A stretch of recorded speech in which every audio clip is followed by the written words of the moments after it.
Hello students. बेटा last video में पढ़ा हमने किसके बारे में, इलेक्ट्रिक मोटर के बारे में। अब नेक्स्ट जो आता है हमारे पास वो आता है बेटा फैराडे का experiment, Faraday's experiment.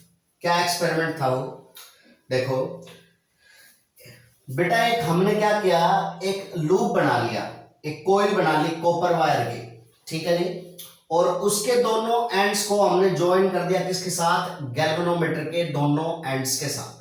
Sir galvanometer क्या होता है बेटा? गैल्वेनोमीटर एक ऐसा डिवाइस होता है जो किसी भी वायर में करंट को डिटेक्ट कर लेता है, उसका पता कर लेता है करंट है या नहीं।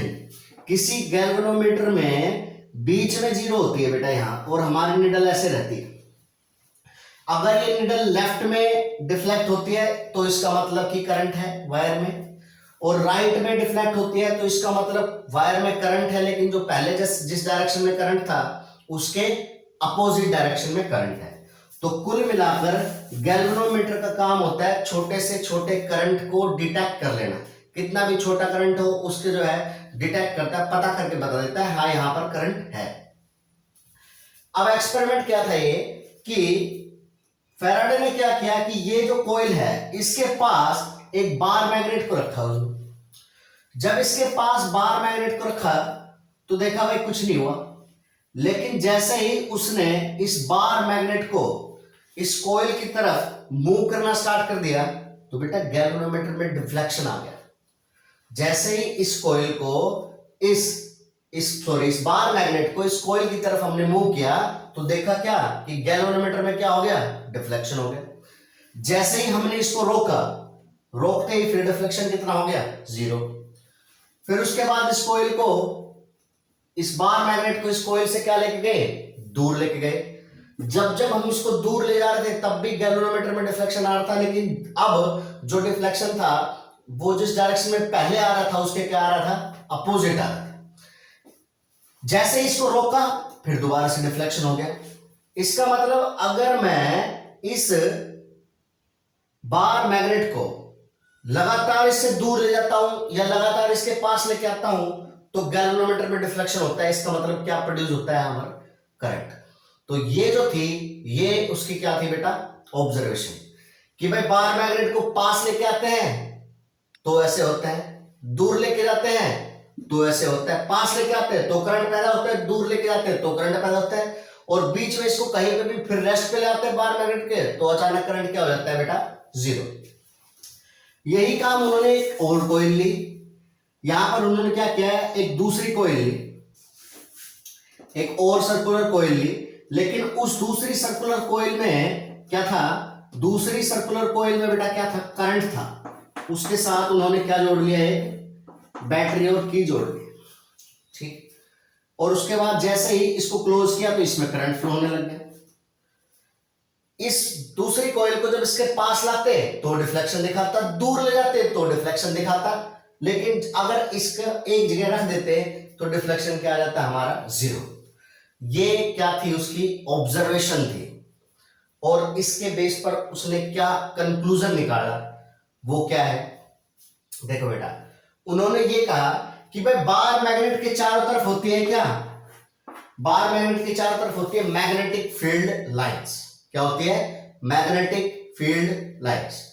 अगर मान लीजिए ये हमारा कोई क्रॉस सेक्शन है, इस क्रॉस सेक्शन में से कितनी मैग्नेटिक फील्ड लाइंस पास हो रही है, number of magnetic field lines किसी क्रॉस सेक्शन में से कितनी पास हो रही है, उसको ही बोलते हैं उस क्रॉस सेक्शन में मैग्नेटिक फ्लक्स।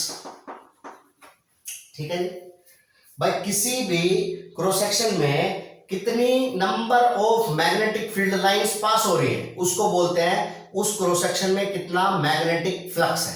ठीक है, तो ऑब्जर्वेशन तो ये निकाले कि बार मैग्नेट को पास ला रहे थे तो करंट पैदा हो रहा था, दूर ले जा रहे थे तो करंट पैदा हो रहा था, और अगर कहीं रोक देते थे तो अचानक गैल्वेनोमीटर में डिफ्लेक्शन क्या हो जाता था, जीरो। अब यहां पर नया जो है ऑब्जर्वेशन तो वो थी जो मैंने आपको बताई, और क्या कंक्लूजन निकाला,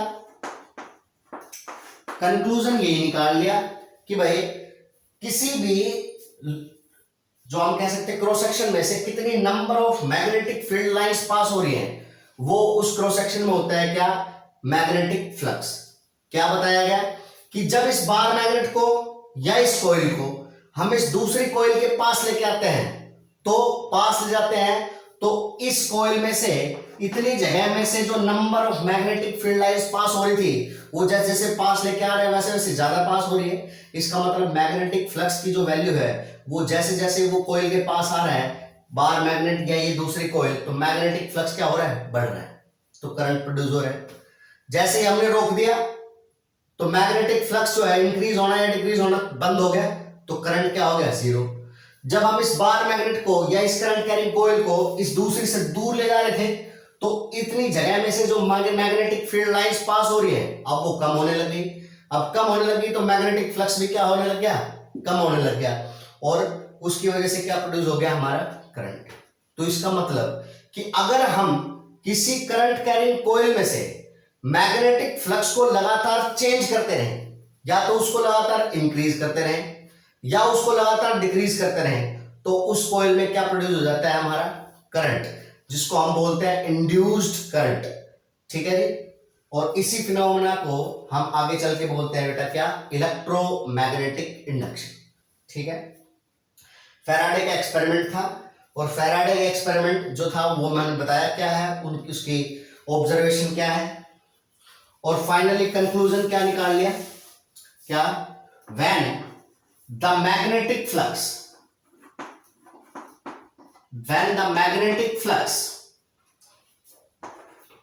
linked to a cross section is changed continuously। अगर किसी भी क्रॉस सेक्शन में से जो मैग्नेटिक फ्लक्स है अगर हम उसको कंटिन्यूअसली चेंज करते रहेंगे, then current induce in that cross section, तो उस सेक्शन में क्या हो जाएगा बेटा, करंट इंड्यूस हो जाएगा। then the current induced in that cross section which is called induced current,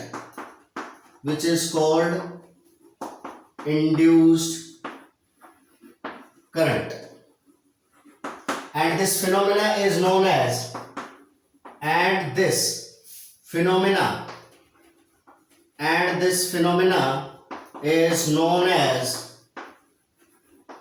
electromagnetic induction।